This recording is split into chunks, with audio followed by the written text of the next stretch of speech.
Palmer radio, Palmer radio, Palmer radio. My main engine breakdown. The ship is not under command. The ship is not under command. My position is 2 miles. A ship without its main engine is a raft drifting in the sea. An engine with a clogged up fuel line is a useless piece of steel. Then why is it that so little attention is paid to the correct practice of bunkering on board some ships? Are you surprised by this question? Do the owners of your vessel order your bunkers on the basis of optimum specification for your engine, or on the basis of the cheapest price? When was the last time you checked the levels in the tanks on the bunker barge, before and after bunkering? When was the last time you checked how samples were obtained? Do you always segregate bunkers? Do you test your bunkers for compatibility before mixing them? All these questions must have the right answers before anyone can say that the fate of the main engine and the ship is safe under their care. For this reason, it is most important to follow good bunkering practice.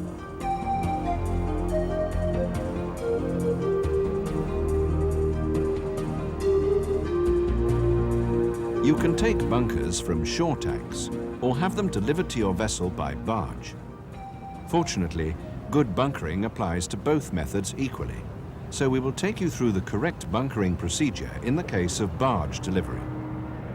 But before a barge is on its way to your ship to deliver the bunkers ordered, a number of very important things should have taken place.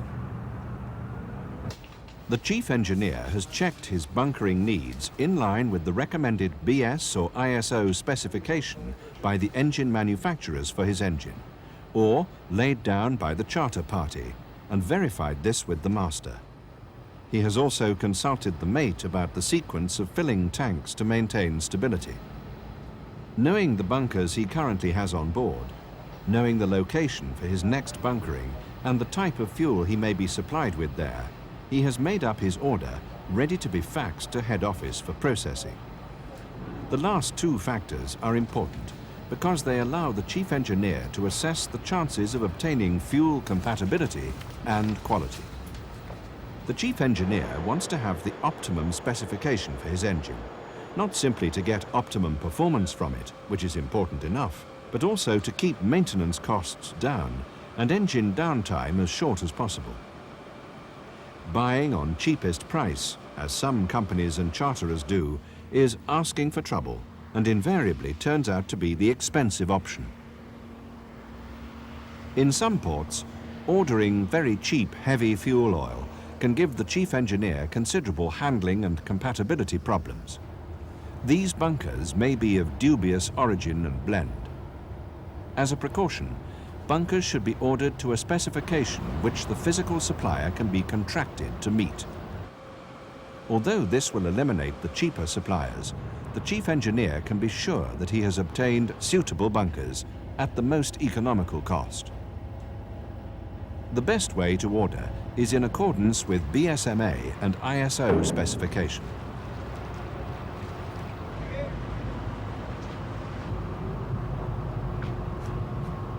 Check here, we're ready to start.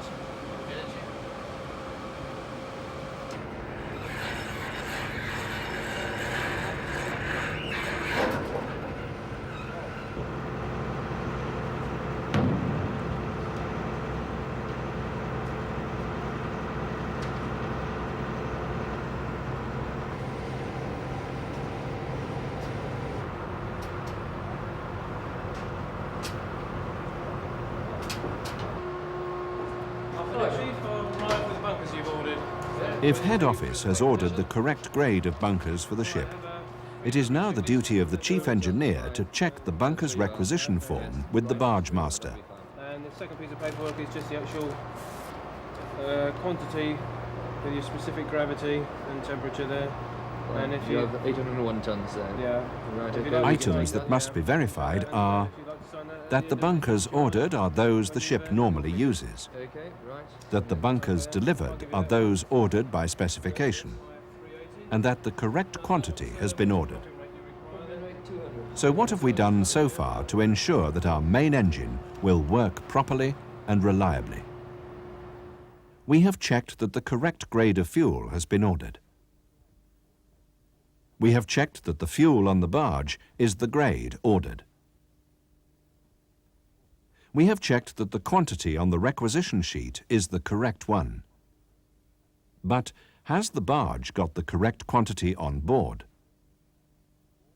To find out, the chief engineer himself or his nominee should check the barge tanks before delivery as well as after delivery.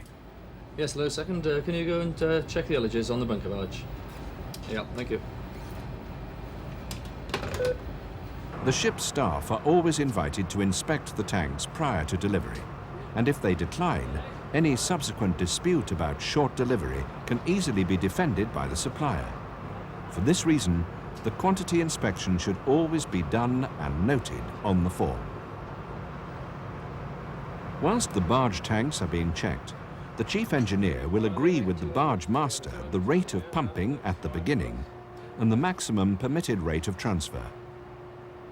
The pressure at which pumping will take place must also be agreed. Overpressure can result in a burst hose, pollution of harbour, and consequent heavy fines.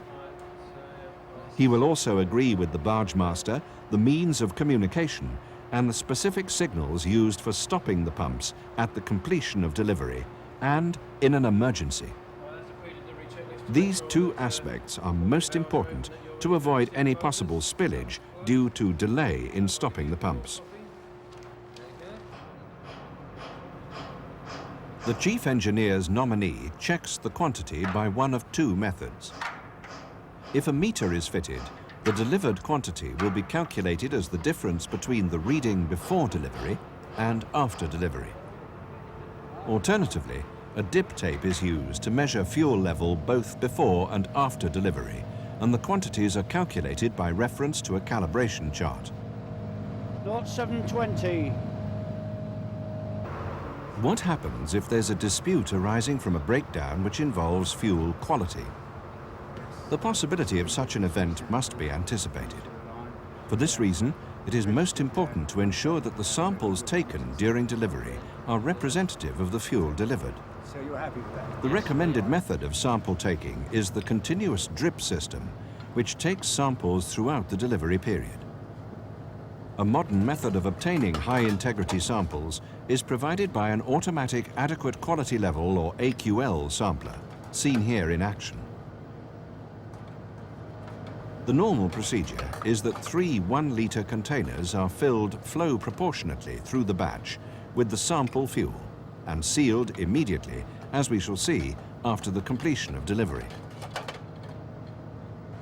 The AQL sampler is set in accordance with the bunker's quantity to be delivered and is sealed against tampering before delivery commences.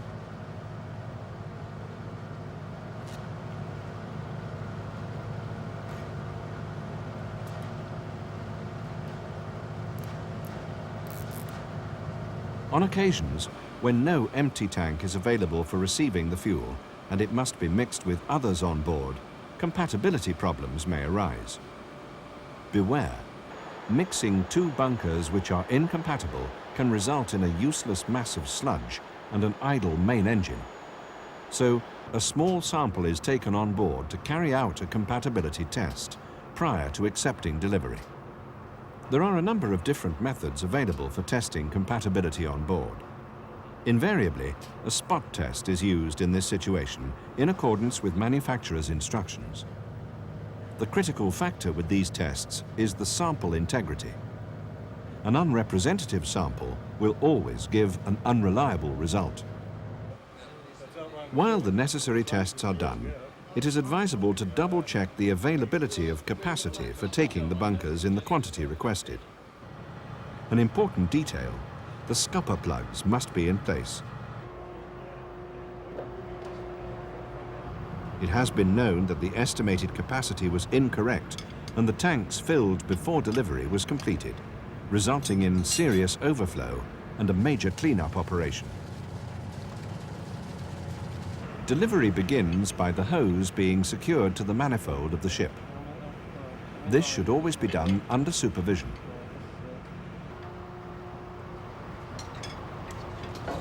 Most ships provide some sort of drip tray arrangement around the area of the manifold so that any oil that escapes when the hose is being connected or disconnected can be contained and cleaned away effectively. Check that a good seal has been achieved and that the flanges are tightly secured.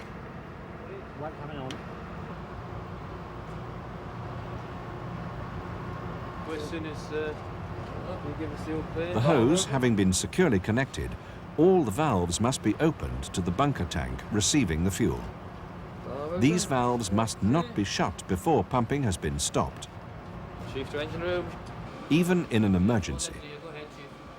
Only when all these points have been checked and found satisfactory should delivery be authorized by the chief engineer or his nominee. Yes, we're all clear. Over. Ready to start bunkers, ready to start bunkers. Okay. Yep. Ready to start. Okay.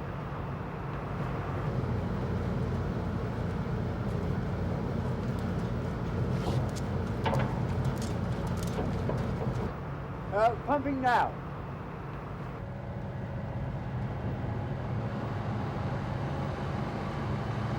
After thoroughly checking all the important details of bunkering prior to delivery, the long, laborious process of transferring tons of bunkers begins.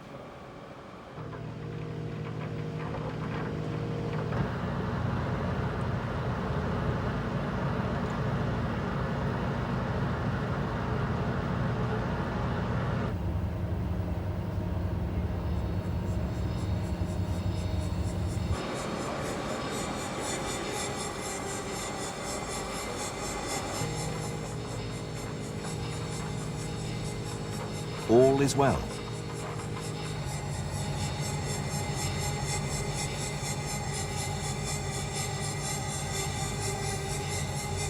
Or is it?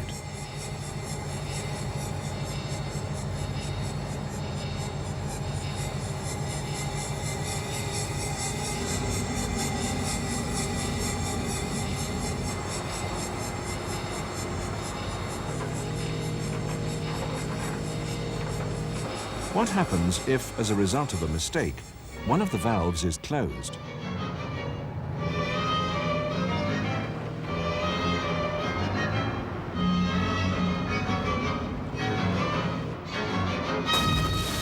A disaster. Or that would be the case if the bunkering station on the ship and the barge were left unattended. Whilst an accident may not be avoided, leaving the manifold unattended is a serious dereliction of duty. If such a disaster should occur, this must be treated as an emergency. The pumping must be stopped immediately, and the oil should be contained before it becomes a spill. If this happens anywhere near shore or in a harbour, the shore authorities must be informed and help sought to contain the environmental damage. That is why someone must always be left in attendance throughout the bunkering process. Occasionally, the surrounding waters should be surveyed in case an undetected spill is in progress. Okay, Derek. During the transfer, the tank capacities must be checked to ensure that an overflow is avoided. If you'd like to call them on deck and tell the bunker barge to slow down. Okay. If any mistakes come to light in measuring the available tank capacity, either the pumping must be stopped or another tank must be connected in good time. Tanks must be filled in the correct order to maintain stability. To ensure that these tasks can be done, good communication links must be in place between the engine room and the bunkering station, as well as between the ship and the barge. Down in the pumping rate, please.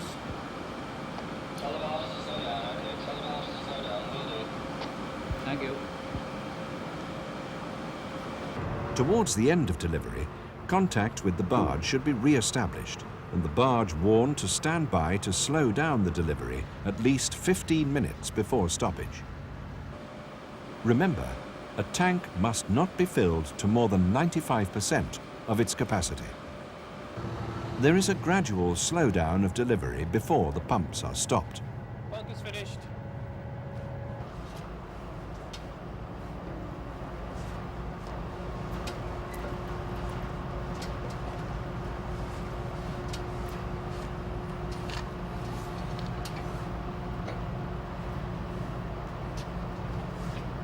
At this point, the ship's personnel must check the barge tank levels or the meter reading to verify the actual quantity delivered.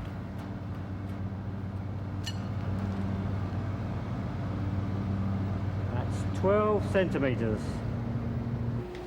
Afternoon again, Chief. Completed bunkering now. Just put you the paperwork to sign. This is agreed with the barge master, and the form is countersigned. I think we're happy with the figures on that. We seem to have the same amount. Yes, bunker's successful.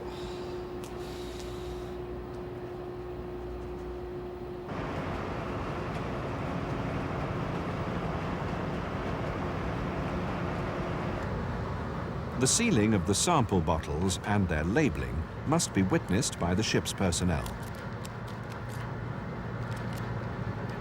It is vital in the event of a dispute that the sample is the correct one and that it has not been contaminated or tampered with.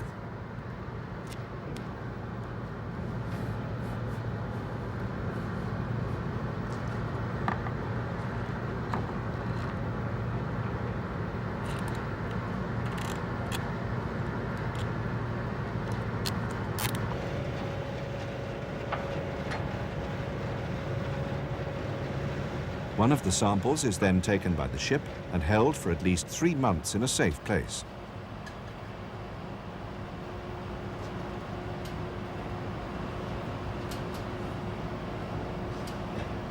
Some companies are taking the extra care not to use this fuel until the test results are returned to them from an officially recognized testing agency.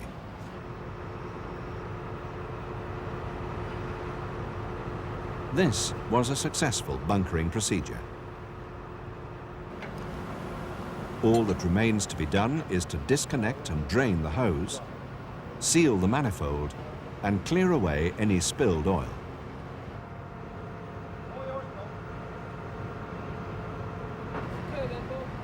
So, what were the key elements of successful bunkering? Verifying the grade and quantities ordered, as well as compatibility. Checking barge ullages before and after delivery. Agreeing the communication methods between barge and the ship. Agreeing the pressure and rate of delivery. Slowing down delivery in good time. Obtaining good representative samples of the delivered fuel. The chief engineer can now be sure that at least as far as the bunkers are concerned, his crew have ensured that the main engine will perform exactly as required.